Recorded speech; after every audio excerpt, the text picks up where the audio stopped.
Now, I love Scholes. I love Scholes. Let me start that over again. I like Scholes. I like Scholes. More accurate. And great players, got the vision. He can drop the ball on a dime. He's extremely talented. The one thing I always say when comparing Gerrard and Lampard, and so you have to bring Scholes into the same scenario, is that Gerrard never had the team that Lampard and Scholes had. Like, he never had that around him, and he honestly never really had the managers. Benitez I think Benitez is a great manager.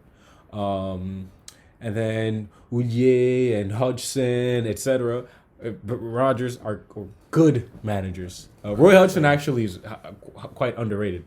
Yeah. But that's another thing. Okay, so I haven't ranked them yet, but that's what I'm saying. Go ahead. Okay. Go ahead. I'll take that point. Yeah. Okay. Fair. And use it to put Gerrard over Lampard. That's what he feels like better. So who's number one? Scholes. So Denny, to give us your ranking, please. Number one. Scholes number one. Yes. Gerrard number 2. Lampard number 3. And Phil, how about you?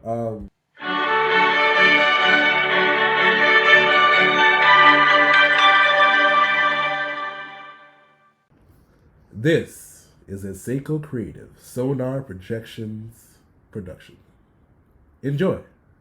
Welcome, everyone. Welcome back to the 6th episode of the ToroFoot podcast. I am your host, Milton. This is Philip. What's up? And once again, Danilo is back. All right. We were in France last time. It was a recording from November 2019, but we like to give you a little something. We spoke in French for a little bit. I hope you enjoyed with our man Renaud Calvier, French coach in Barcelona right now. Hope you enjoy that, French basketball coach. All right. Make sure to follow us on Twitter and Instagram at Seiko Sonar. That is CEICOSONAAR.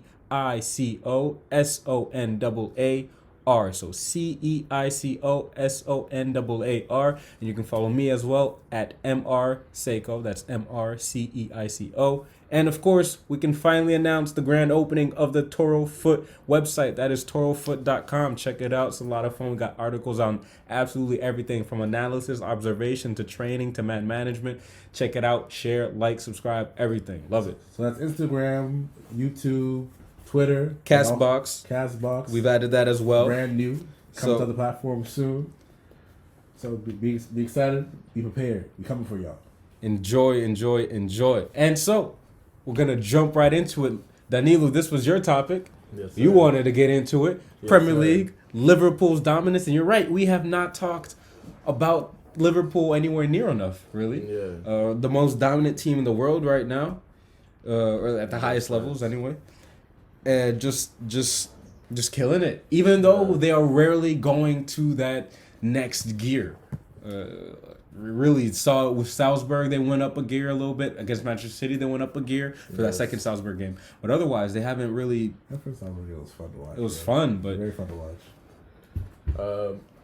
First of all, I want to make sure that the listeners know that I'm still definitely very much so a Manchester United fan, and hasn't changed. It's, Get to the point, but no. For now and forever, bump Liverpool, and you know what I meant by bump. So, Bounce.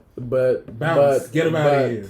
But yes, get him out of here. Not out of top spot apparently. But hey man, let me finish. Let me give Liverpool their flowers because they deserve it right now. What they're doing right now is just crazy, unbelievable. So far they only lost points one time Against Manchester United. Against us. Yeah. Yes, sir. I had to see what he mention done. it. Brought him full I had to circle. mention Wow. it. No. This guy. No. This guy, Listen, I had to mention that they only lost points one time this season. That's unbelievable. That's great. And you know why it's also unbelievable? What? Because they have not, like Milton mentioned beforehand, they have not played their best. They have not played their best. Honestly, They really haven't. But I think they talk about many sports, maybe whose quote this is, but I think to win any kind of championship, you need a mixture of talent, luck, and heart, something like that.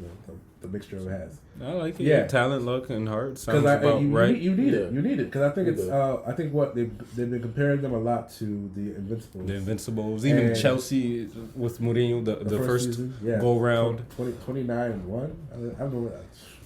No, they look unstoppable. What I find so fascinating is the transformation from when Club first arrived to where he is now. He got rid of the players he didn't believe in, and he brought in the players that could play the way he wanted them to play, and then he transformed. It was gung-ho, was going back and forth and all that. He went and got Van Dijk, brought in Alisson, he's still able to play, not quite gung-ho, but he's like, he trusts Van Dijk at the back and Alisson at the back, bringing in Trent Alexander-Arnold, yes. Andrew Robertson taking Moreno's spot once Moreno got injured, because that's another thing about Klopp. You lose your spot through injury, you have to work to get it back. Yeah. That's a sign of a good team, though. Like, that means it's competition. And it keeps that competition up. Yeah. Henderson has become a stalwart. He started as a box-to-box midfielder. They transformed him into a 6. He became a very good one. I don't agree with Jorge Jesus that he's the best in the world in his position. Who's the best in the world? Jorge Jesus, Flamengo coach, Portuguese coach in Flamengo, very good coach. He puts in work. People say he can't speak the language very well, but he is good. That was what I was talking about with the Mancini here. One thing I want to say real quick, bump him too, because he coached Sporting and Benfica, and you're a Porto fan. We are Porto fans. Yes, sir. But as I was gonna say, completely forgot. Yes, Jorge Jesus said he's the best in the world in the 6th position, or was it at the box-to-box? Either way, I don't think he's the best in the world in either position. But he retransformed. He put himself up there. He said Moreno is Jordan Henderson. Oh, and then he retransformed back into a number 8 because Fabinho is there and he can argue to be best in the world. Personally. You think Henderson does better as a 6 than Fabinho? No, at 8. I'm talking about. He's better as an 8. You're saying? Yeah. Oh yeah, no, that's what he was before. Yeah, that's why. And to me, then Klopp was like, no. Because one thing I'll say that I really appreciate about him more so now than earlier on when we were watching him, because I think we all know when he initially came on the scene, everyone told him to be the Gerrard replacement, which you should never do. Which is just messed up, he's still there. He's the captain. Our next captain, our young British. That's a lot. That's a lot. Yeah. And so I think that pressure early on, like he's talking about, it's immaculate. It's out of the world. And then to fight through that initial pressure through some of the tougher years. And when they wanted to trade him for Clinton Dempsey at Fulham, he was told, "You're out." He's the one who refused. He stayed, and he lifted the Champions League trophy. Like, a much respect. And he's been much maligned by Liverpool fans, even me. And I'm a big Henderson fan because of the way he plays, but because he's just so dedicated. Like, I love those types of players. I feel like Harry Winks can evolve into a bit of a Jordan Henderson, and I do like Winks. I think he can evolve. You think he can get to Henderson? Well, like I said, which is shocking. Years ago, no one would have said Henderson is the level you want to reach. So with that in mind, I think maybe that's the truth. Because Harry Winks is not a bad player. He's not. He's really not. He just doesn't take a risk.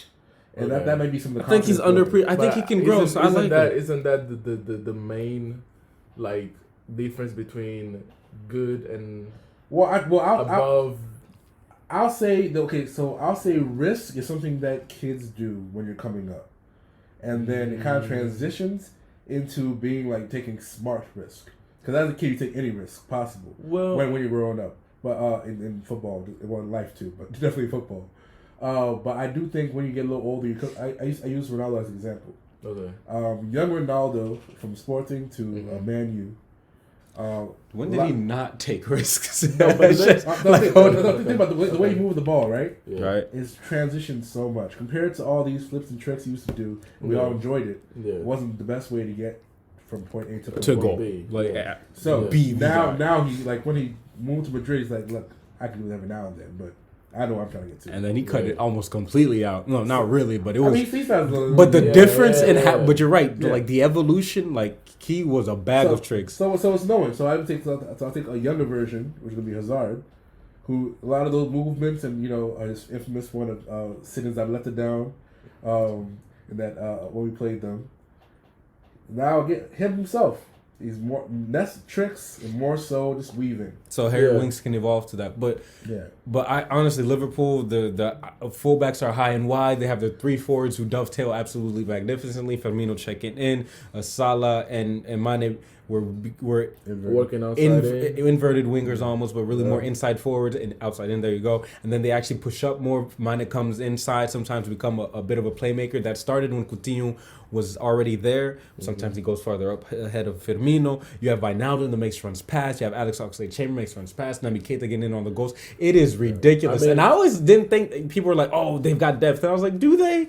Yeah. And then I still don't know because Keita, Alex Oxlade-Chamberlain, and Adam Lallana are extremely injury prone. Yes, they are. Yet you still stack. Now they have this. They have a bunch of kids. Right. They're coming up. Yeah. Larousse has potential. I don't like that. Curtis Jones. I don't like to put that on the kids as much because it's not like they're 20.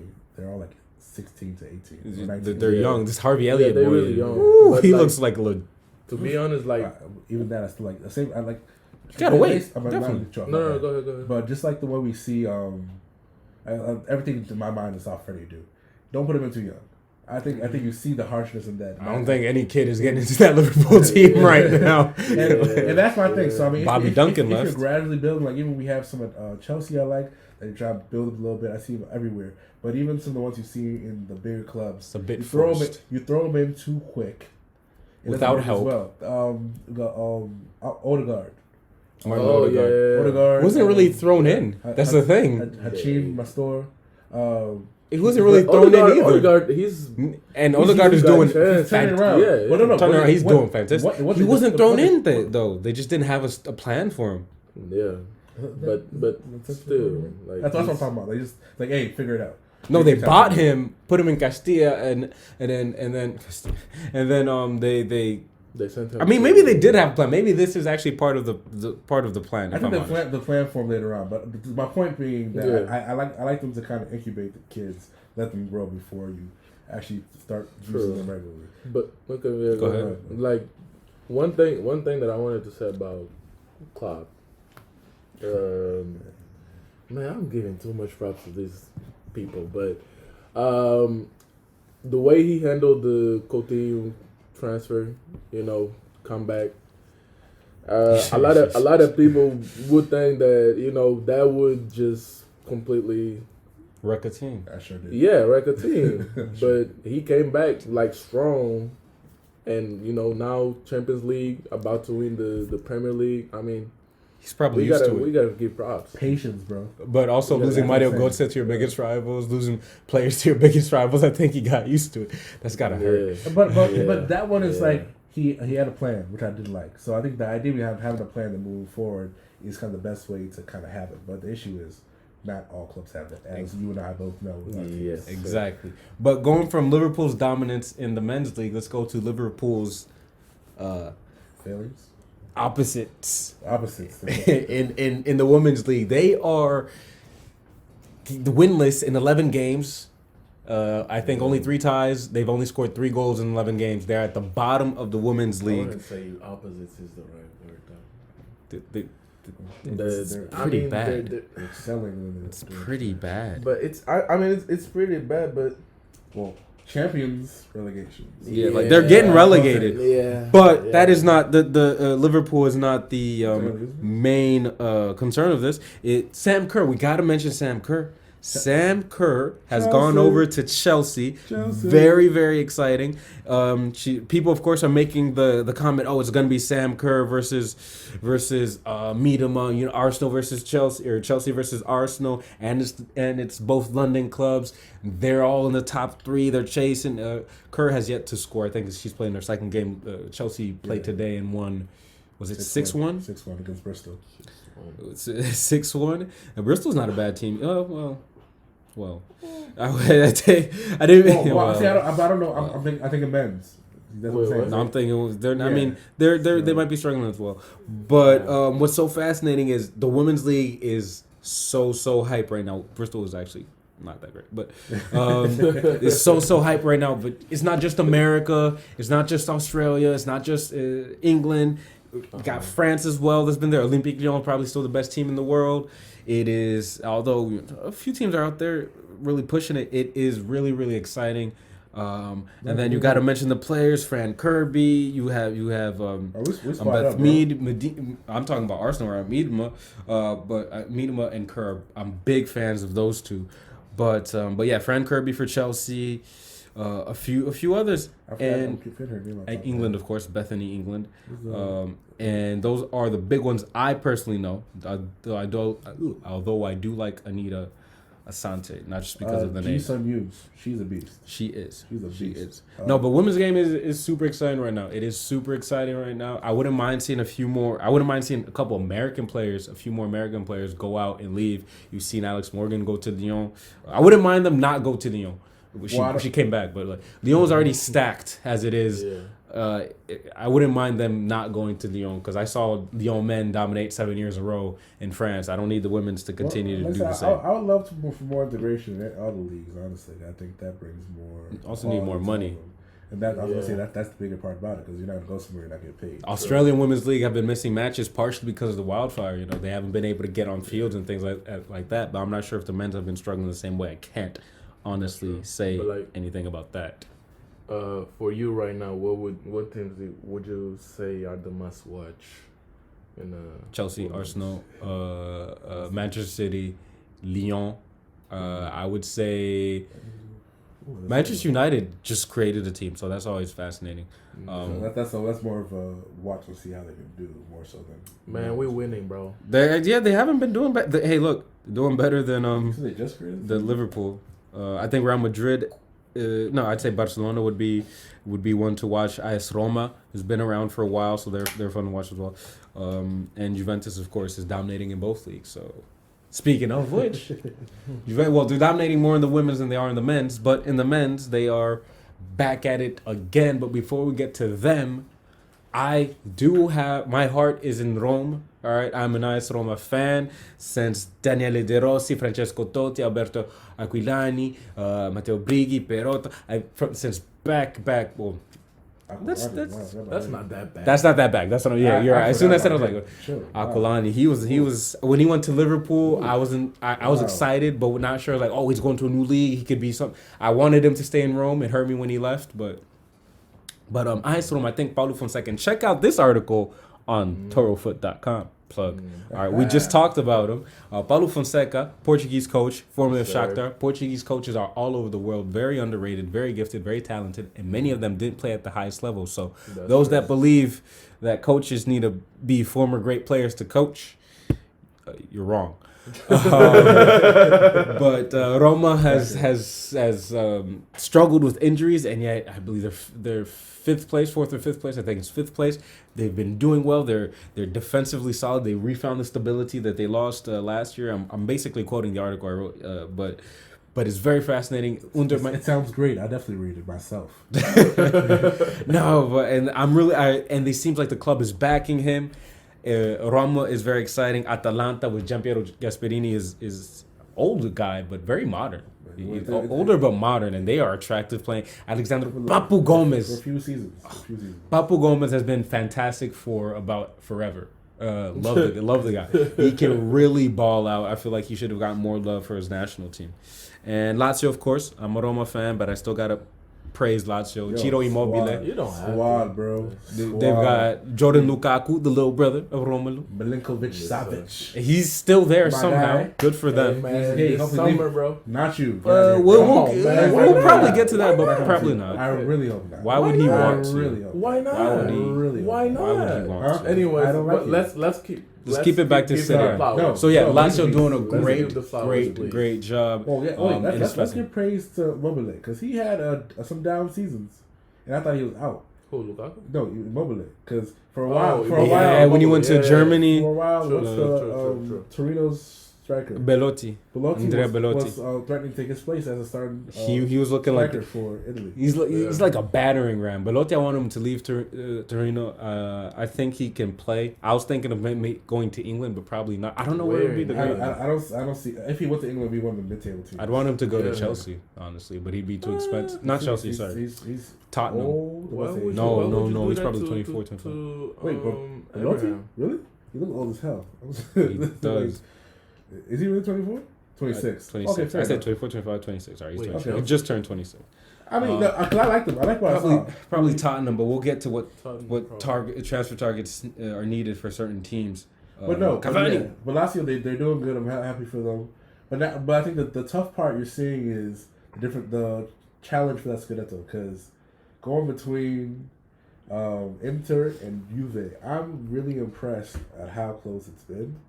I mean, I always say never doubt. You know, Conte? Never doubt. This Conte. man's no joke. This man is no joke. Like he got bored, so he went to another league. Y'all must have forgot. and then came back. Yeah. You know, and so it's to me it's come on, man. It's true. A success gets bored at a certain point. That's why I club club too, but Guardiola, thank you. I'm liking. Just change the league. Like this was need something different because it's too easy. It's just too easy. To be honest, it's too easy when you get the better teams of the league. But no need for that. Another topic for another day. But honestly, so he's doing work. I think the resurgence of Lukaku and the emergence of Lautaro it's something else, bro. Yeah, that. Although Lautaro started last year, that duo is crazy. Well, that's emergence. Fair enough. They got Senzi Barella as well. A lot of good young players. What's they have a right winger I kind of like Lazaro. Lazaro, is it? For who? Yep. Lazaro. Yeah, I like that kid a lot. I think they probably need to get some more depth in the defense. I like all three central defenders. De Vrij, Skriniar, Godin. But Godin is at the end of the line a little bit. Definitely. I think definitely gets a little more pace back there. Yeah, I think that's the move. You get beat. Skriniar, as I say it? I don't know how to say it. I'm not sure how to say it, but yeah, he's really good. It just once you get beat, it's like, They do have Andrea. I forgot Andrea Ranocchia was still there. I'm not gonna lie. I had high hopes for Ranocchia the same way I had high hopes. Still have high hopes, and I think he's pretty good for your boy Romagnoli. Yeah. Should have stayed at Roma. Happy birthday, by the way. You should have still 25 today. Today? Yeah. Happy birthday. Happy birthday, bro. We'll send you we can send you a sponsored ToroFoot t-shirt if you like. Yay. No, big fan. Honestly, I feel like that. I thought Musacchio and Romagnoli were going to be the defensive partnership, or at least on paper they have the potential. Then you have Hernandez on the side. Like there's potential. Like I said, there's potential. If some potential. stability can come to AC Milan, my friend, I think there's enough young talent there to at least thrive or at least challenge. I think if they can get some kind of positive project going for the future, That's a big if. It's a big. We've been saying that for what, 8 years? Like, I said it before. I'll say it again. Get some stability above, 7. and then the coach becomes a little easier. 7 years. Because it's outlandish how much changes have happened, not just with the coaches. But Bring back Allegri. Sure. Honestly, I was surprised to let him go. I remember when Allegri was. I remember when people did not respect this man at all. And it's just Zlatan and Thiago. You can't do it. And then at Juventus, they didn't respect him, and people are like, you know what? He's actually kind of good. It's like, yeah, no, you still have to be good to have the success you have. And now we get to see if a few other coaches are going to be good. We're going to talk about a couple of the new coaches in England, as in they just have taken their job. Nigel Pearson at Watford. You guys want to talk about these three in particular, so we'll go with them. Nigel Pearson at Watford. Phil, you're very excited about this discussion. José Mourinho at Tottenham, and Mikel Arteta at Arsenal. All right, so And we should mention Ancelotti at Everton a little bit as well. Yeah, I'm down, but it's very, very well. They're both against new, so we're gonna Ancelotti in too. Okay, I'll start this off. I watched Liverpool versus Watford a few weeks back, and I was like, for a bottom of the table team at the time, they gave them trouble. For a bottom of the table team that had been playing horribly, they gave Watford, Liverpool problems, and the only reason they didn't score. Poor finishing. Poor is being nice. That was oh my word. That thing was my man hit the ball and it went left. He's like I'm going right. You're going. I want. Like the ball was muting me. I don't believe it. Hey man, just let him express. They can't see, themselves. Milton. They can't see. Anyway, but no. But they played really well. I saw kind of a rebirth in personality. So okay, it's good. I watched the game they had earlier today. Today against Bournemouth. Eddie. It was a showcase. Troy Deeney, my man. Troy Deeney fights. No matter how burly he looks, that's all muscle. Man. That is all muscle. That's a real too. Yeah. Sar. The confidence he played with today. I don't like that dude. Man, Africa all day, my friend. Nah, I said I don't like him because he always causes problems. No, but he's really talented. Like he's like, really talented. and he's feeling himself. Because today he Nigel Pearson subbed him off, angry. He was very pissed. Like, he had to hold him back, try to talk to, hey, yo, come on, man, it's 82, get into the game, relax. Like, no, I want to hear it. On the bench, he was sick. And what I liked about it, all 3 subs he subbed off, all not happy. The core was still, more understanding. But even I'm a big fan of the Core. Oh my god, same. He can play. I didn't know he was that old. He was just turned 28 last week. He can play. Yeah. Wait, he turned what? Turned 28 like last week. 28? Yeah, he's up there, bro. Yeah, we need him. But back to the coaches before I digress. Turned 27. 27, sorry. We need him. It's not a bad. That wouldn't be a bad. It would be great. I Yeah. think you would have other people that would like it because they want only Galacticos type signings, but that's a conversation. They can't get Galactico type signings. No, that's the mindset of most. That's the mindset of most. I'm just saying. All right. Anyway, Nigel Pearson, what he has brought to them has been a lot of character. I was surprised they were doing so bad this year because I thought they had a lot of talented players. But how It's are the you so system is surprised? ridiculous. Last year they surprised everyone. They did very well, That was and then- the year that they surprised people. No! I was surprised they were so poor this year.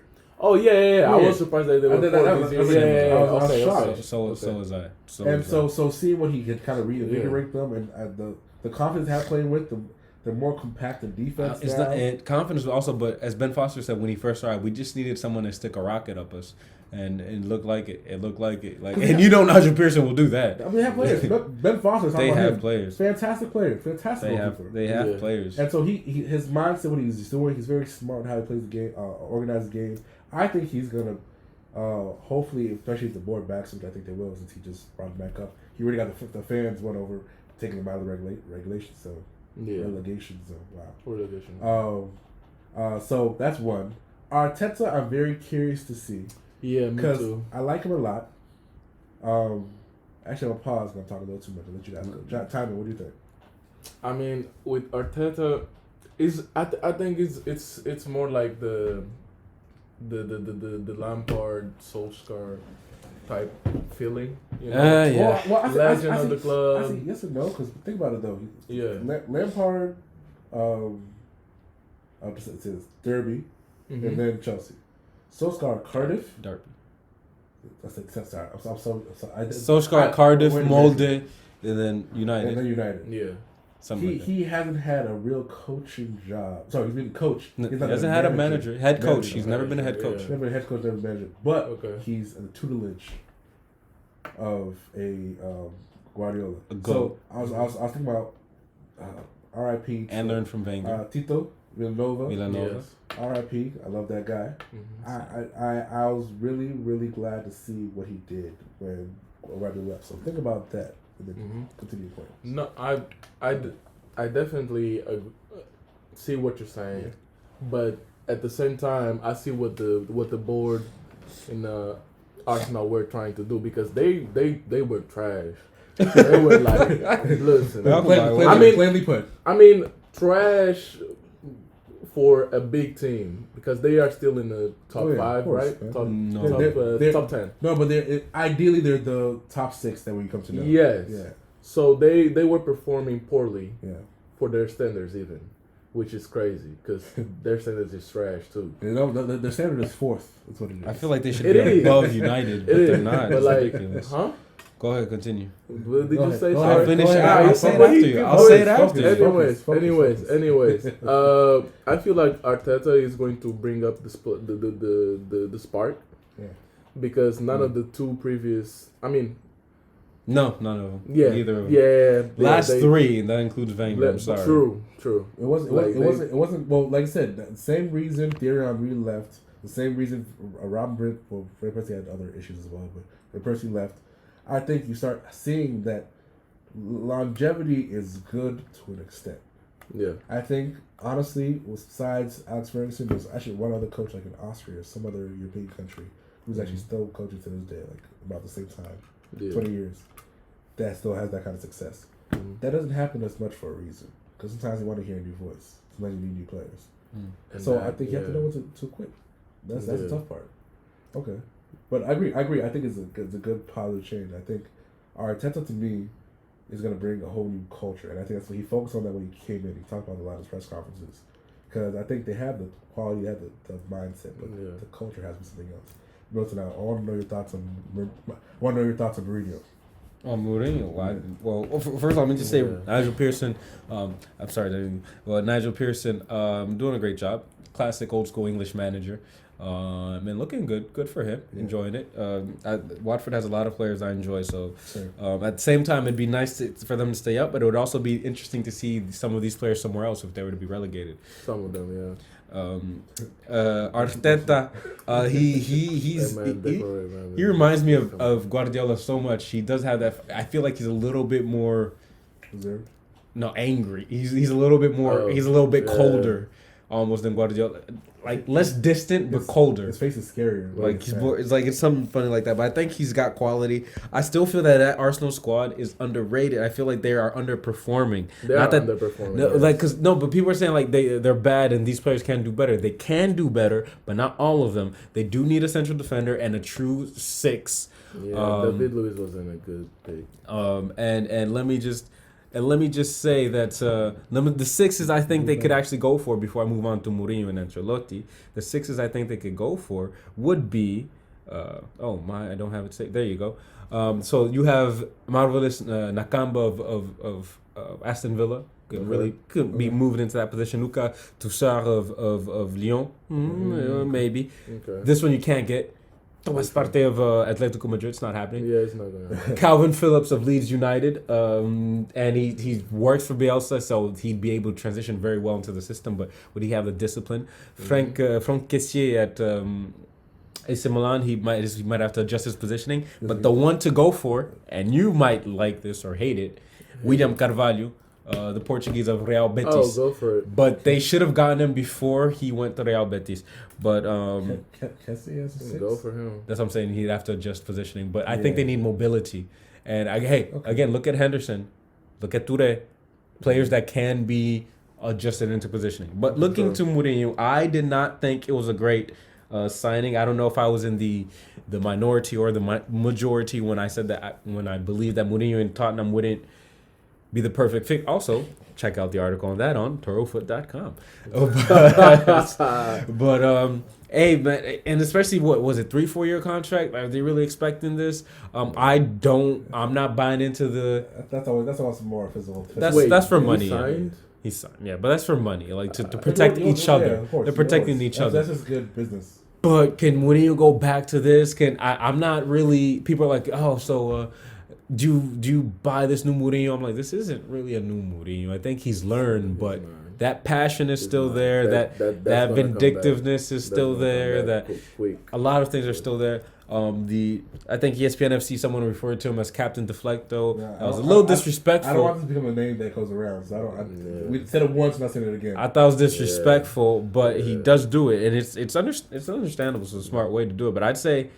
Like, depending on what we want from what we define success, I feel like Arteta can have more success than Tottenham than Mourinho, because I feel like Mourinho has to longevity, but since they just won the Champions League final, they kind of have to reach a higher level, and they have one world class player. I think Son is close to that.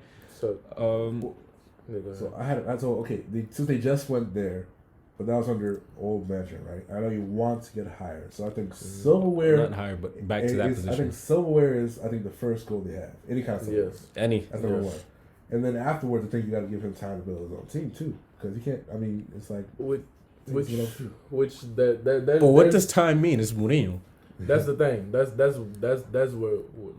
That's where my problem is. Because with everything that you see Mourinho going to since Chelsea... You've seen him making demands, as in, I want the best that I can get. And is Tottenham capable of doing that? They are capable. No. Well, they finished the stadium. Remember, they went 18 months when he went to Manchester, he demanded the best players that he could get, and we weren't able to give him the players that he wanted. Yep. Ed Woodward. So is it going to be the same with Tottenham? Because and that's my concern. You saw how Manchester ended. Exactly, that's my concern. Very, very bad picture. That's my concern. That's one of the reasons I put Arteta being more successful than Mourinho, because I also think Arteta has further room to grow, and if he gets top 6 and things like that for a year and 2 years, that'll be deemed a success. I feel like his success threshold is lower. That's why I'm putting Arteta up. So I believe Pearson will have the highest success, followed by Arteta, maybe Mourinho and Ancelotti. I really have no idea about Ancelotti. I don't know what's going on. I think Ancelotti will be the black sheep of this family, because I really believe that he is something else as a coach. Okay. And I think looking at the mannerisms provided by the the owners and the board, they're backing him like crazy. And I think they want to raise what they can in terms of income and what they have to be able to status and become higher and become one of those top teams once again. Yeah, I always find that fun when someone comes in and they want to raise a PSG or raise a city. Look at Malaga, that didn't go well, but it's always interesting to see. Malaga really didn't go well. It's always interesting to see, and that can change the landscape. It's always fun to change the landscape. I think one thing they have to do is just get more revenue going in. That's number one, and then I think to bring more big name signings is Richarlison. I don't know if you saw his goal this weekend. He wasn't a big. Well, he was a big name. He signed for 5 years, I believe, recently. Mm-hmm. And I think that's someone you hang your hat on. I think so. So I think you hang your hat on him as a forward player. You solidify that defense. You add to that midfield, and you have a culture change, a philosophy change with Ancelotti. And I think he can surprise the heck out of you. I think he's an outstanding coach. I think he's a player's manager as well as, and I always be careful saying that because some people. And then they start to think that means he's not tactically good, or no. I think he's very good at man management. So I'll say that to kind of switch it up. So I do believe that he will kind of be in the middle of that pack, because I do think he has the probability of having some longevity as well, based off what I'm seeing. By in the middle of that pack, you mean success? You mean position? I think he's gonna be between 6 and 10 in the next 2 years. Okay, fair enough. I don't know, but I'll say it. So yeah. I'll say definitely. I think you're right about Mourinho. I think it's one of those ones you gotta wait and see. But I think we gotta. With Mourinho, I feel like we need to wait for the first transfer window and see how he reacts to it. Well, I'll say wait for because if he loses Eriksen, he'll lose Eriksen after the summer window. He might lose Vertonghen. It's not about who he loses; it's about who he gets. Well, no, but that's the thing. Care about as much. No, but that's the thing. No, if he loses them, that takes wages off the bill. But is Mourinho still seen as a world-class manager by players? Is Tottenham seen as a world-class club? Do they want to go there? I think they recently said that the training complex and the stadiums are some of the best in the world, so that's definitely going to attract players. That does attract players, but it's not necessarily. It's definitely not the be-all, end-all. Are they going to get paid as much? Recently, Tottenham players haven't been paid as much as their counterparts in other clubs. So recently, that's what I mean. The last few years, and Mourinho hasn't always hit the jackpot when it comes to signings. So we're gonna have to see. That's also based off who he's able to get. But once you have a history of that, you got to take that into account. But see, I don't like this little history thing because it seems like seems like it's everything's being based off. Is 3 years at Man United? Oh, there's a reason I said history. How is history the 3 years at Manchester United? Not you. I'm saying. But that's why I said history. More popular culture. Pedro Leon, Real Madrid. A few at Chelsea. I'm sorry, Salah, De Bruyne. Were there already? I mean, he got them though. But did that? No, it doesn't matter. It didn't work out. Well, whose fault is that? That's more us. It didn't work out. That's more us than them. Well, De Bruyne. No, that's the point then, isn't it? De Bruyne is him. I'll say, but it's things like that. So yeah. Then the problem isn't him getting the players he wants. To keep them, managing or whatever. Like I said, but some of those he spoke about it. That was young players wanting to play right now, and like Milton said beforehand, as a coach, it's hard to appease both leadership and the players. True. So I think great segue into our coaches' questions for today. Okay. So me and Danilo were thinking about one that we had, and so I'll start off with the one I thought about, then I'll let Danilo continue with his. And so it's kind of leads into conversation we're having about coaches.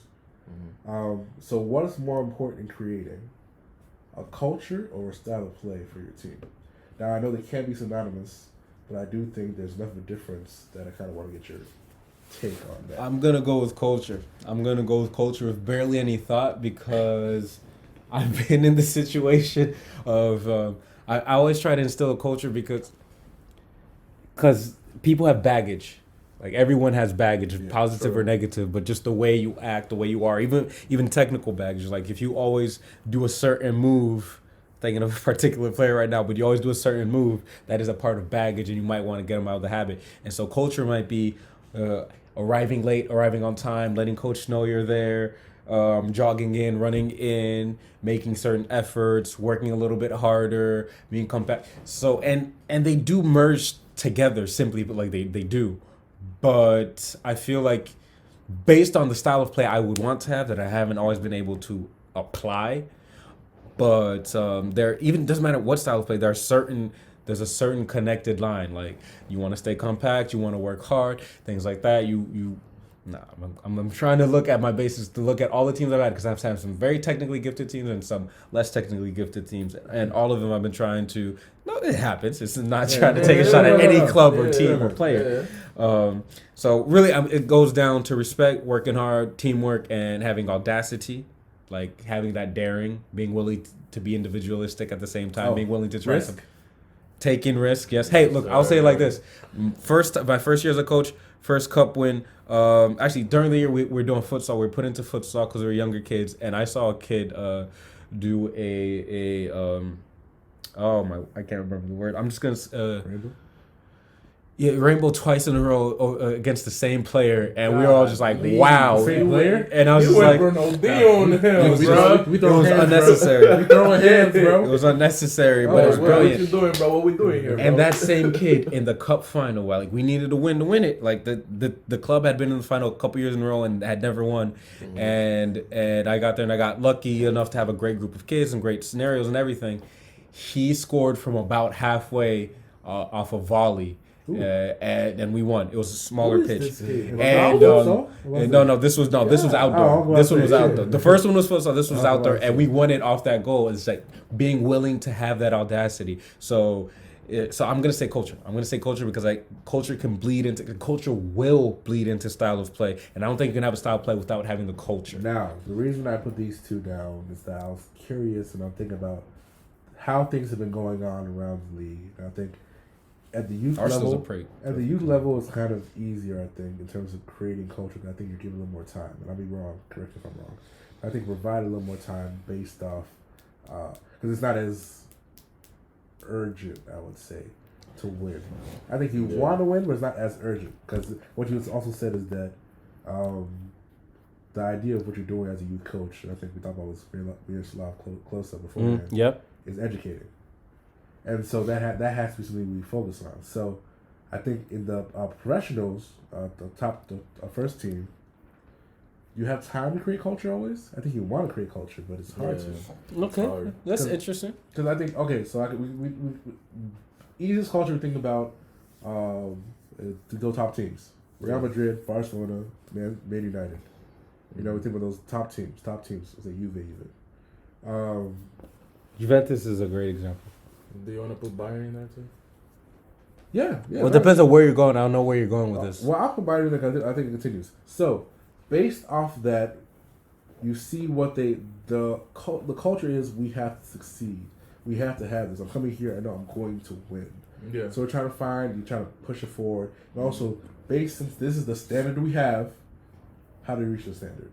And then that list comes in. Well, standards depend. Also, it's not just it's like you have different cultures in different places. You can have a winning culture that's so vague to me. Like Juventus they have a culture, but a culture of working hard. Like example, if I can borrow from basketball, Miami Heat, they have a culture of having hardworking players all the time. Where did that come from, though? Okay, that comes from the top down. Yeah. But what I'm saying is, you can have different cultures. Liverpool, they have a culture of working hard, and Arsenal, Wenger with his pump, they had a culture of working hard, but being very tactically flexible and things like that. There you go. Yeah. Whereas Mourinho, for instance, his culture is. It's us against the world mentality, right? A real us against the world mentality, siege warfare type of stuff. Where Liverpool, it became a swagger of going out there, getting things, being that audacious. So winning cultures are different. So even if two very successful teams, doesn't mean they have the same culture. But yeah. Okay. So for your question, go ahead. Bro. No. So since we're talking about culture and winning. Especially these days with these big teams, they're always trying to bring up new talent, especially from the academies and everything. And I was just wondering a situation. Let's just say a situation like Manchester United is going through right now. Brendan Williams, left back. Yeah. He's on a great form right now. Okay. Right? He's playing better than any other player in that position. Okay. But you also have a person like Luke Shaw, that you know what you're gonna get from him. Every time you know what you're gonna get from him, whether it's bad or good, you know what you're gonna get from him. So in a big game, you're trying to decide your 11, which one you go with. The young player who's in a good form, or the experienced player that you know what you're gonna get regardless. Is Luke Shaw really experienced? Because it seems to me, due to the injuries, he hasn't played much, so that doesn't mean much experience. I mean, I'm not trying to take a shot. That's just an example. But okay. I'm trying to see because I do think Luke Shaw shouldn't be there anymore. Just for he shouldn't. But for what reason? Because he's just not good enough. He's just not good enough. I think it's the time has passed him by for what Manchester United should be, and you can't trust him to be fit. Simply put, I would take the young player in form. I would take the young player in form if I don't want to make that reference. I'm not going to say that.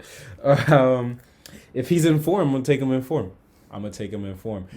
But that's because I'm comparing to Luke Shaw. If you're saying give me like. If you're saying like last year was Solari when he was coaching Madrid, and it was Reguilon and Marcelo. If you're going into the final right there, I know Marcelo. But if he's in poor form, I gotta take. I'm not saying that he's in poor form. He's just in average form. The young kid is playing better than him when you put him in the game. Okay, this is a bit of a cop out. Oh, okay. This is a bit of a cop out. But I might have to go with what the game necessitates, if you will, for tactically. Tactically,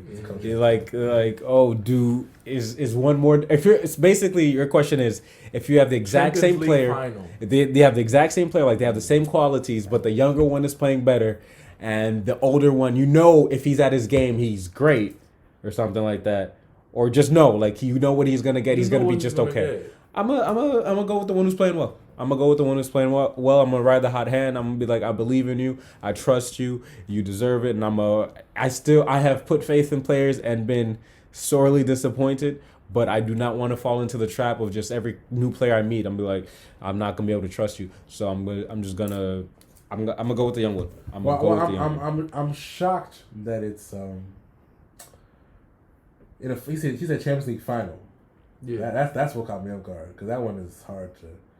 That's a high place to throw a kid into, because they can the nerves and get they've been performing well the entire season. Final.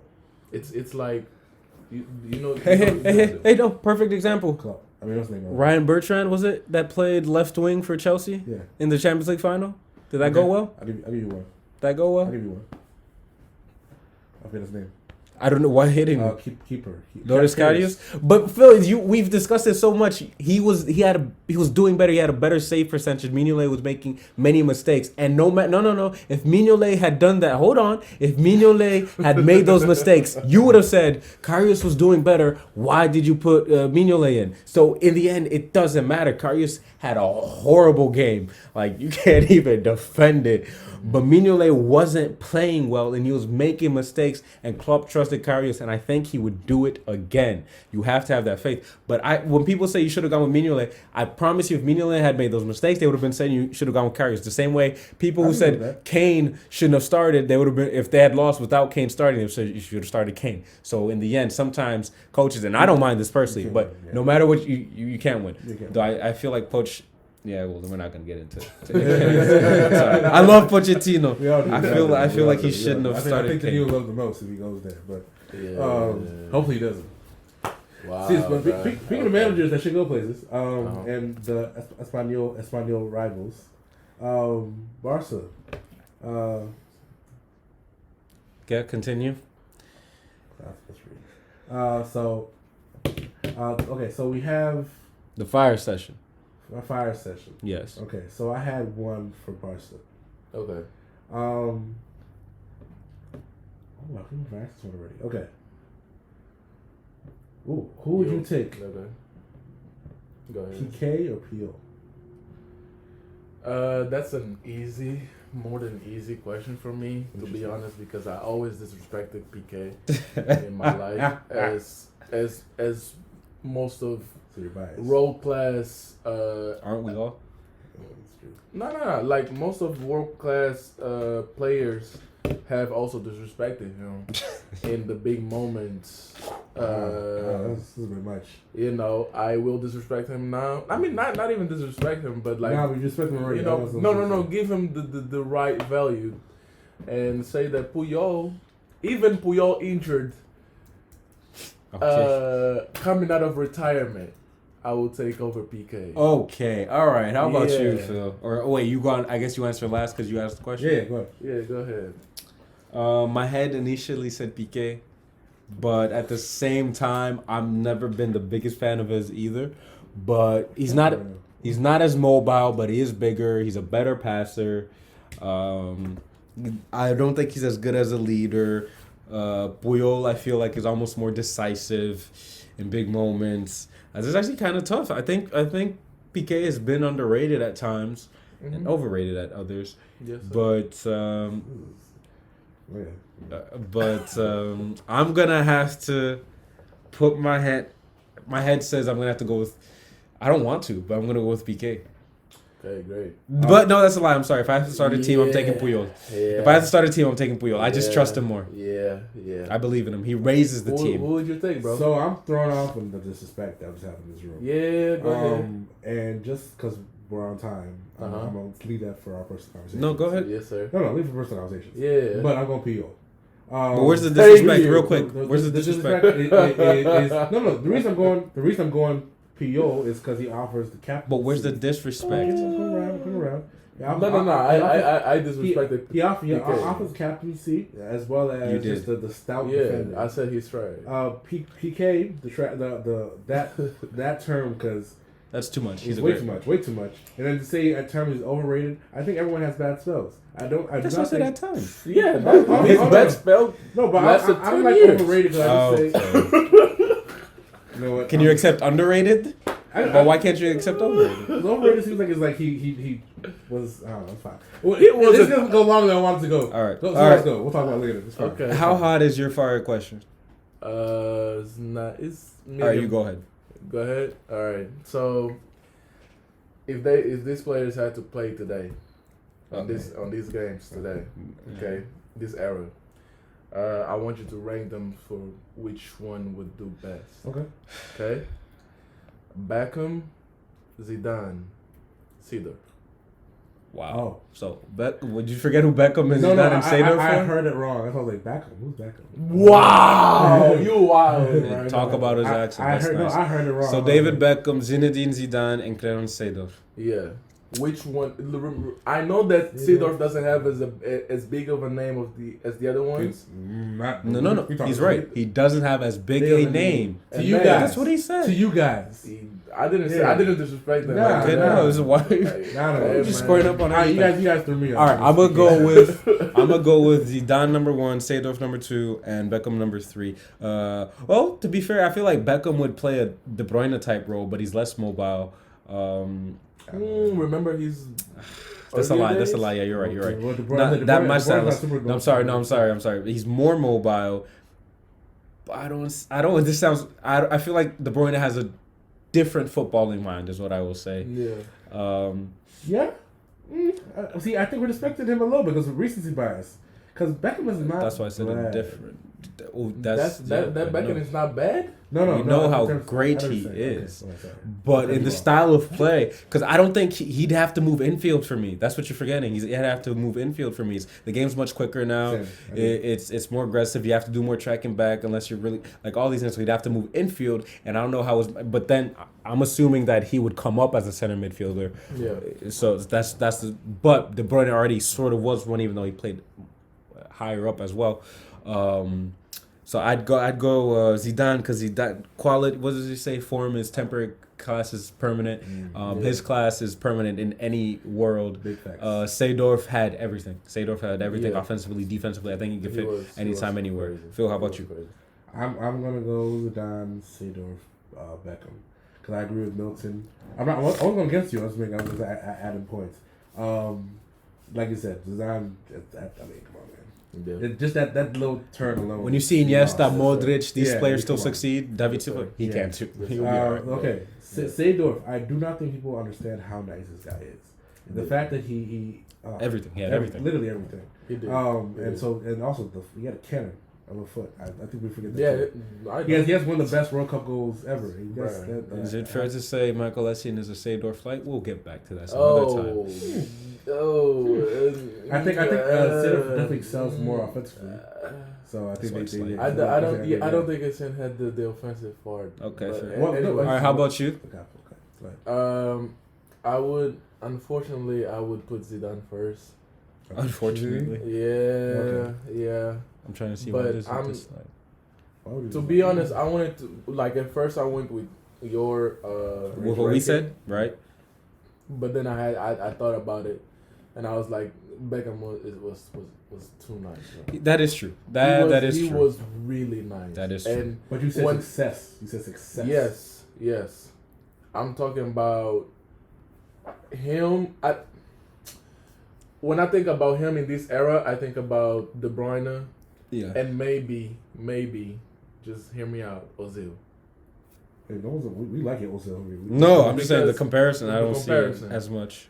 Because less than 10. Yeah. He didn't have like postco's like view of the field, as in like great like he. Had well, we didn't see. No, he's right because we didn't see it as much because also he's playing from wider, so you know it's different. That's true. But I truly believe that he can find players the same way that Ozil. You've almost convinced me. I'm not gonna lie. Well, it's okay. So I'll say this based off what you said. We didn't get enough time to see him play infield, but when he went to LA Galaxy, that's primarily where he played. Mm-hmm. So I'm saying not because then I was gonna sound disrespect. MLS. So I understand where it's like and also it's the LA Galaxy, which is like So I don't know. I do think I see it, and I do think he actually has not quite maybe goals, but he's up there. All right, so Danilo, your ranking? So Zidane, Beckham, Seedorf. Phil? I go Zidane, Seedorf, Beckham. And Danilo has almost practically convinced me. But, Seedorf... Utility, bro. Seedorf was the man. I'm weak. And I have a soft spot for someone who does a lot of up and down. So I have a soft spot for someone who had dreads and not balls. I feel. Yeah. No, I'm actually gonna go Zidane. Beckham, Seedorf. I'm gonna go Zidane, Beckham, Seedorf because you said success. Because I'm gonna say success, man. I really see Seedorf being able to translate everything he has into any team, any position. And I'll tell you guys afterwards when this is done why I changed to Beckham because I can't say that. That's fine. Yeah, all right. Fine. So Guys, this was once again another ToroFoot podcast. It's been a while. It's been a minute. It's been great to get back. I'm sorry? Yes? Your fire session question? My fire session question? We'll save that for next time. That's fine. All right, we'll save that for next time. We can even start that off next time. All right, thank you guys once again for the ToroFoot podcast. This was the 6th episode, number 6. It will be on YouTube. It will be on Castbox, and keep an eye open for on Instagram and Twitter so we let you know about it. Please also truly try to check out our Disagreement podcast, our sister podcast, Entertainment and Culture. We are getting out there. We have a few things coming up, a few projects coming up, and we'll let you know about that one. But this one, continue to check out ToroFoot.com. Anyone who wants to talk, contribute, comment, like, please do so, and subscribe and share as much as possible. Follow us on Instagram and Twitter at Seiko Sonar, that is CEICO SONAAR, and follow me as well at MR Seiko, that is MRCEICO. And Philip and Danilo, if you guys want to finish up with a few comments for the people. Y'all have a good time, enjoy, and love one time football. Love. All right, well, that was very poetic. Thank you.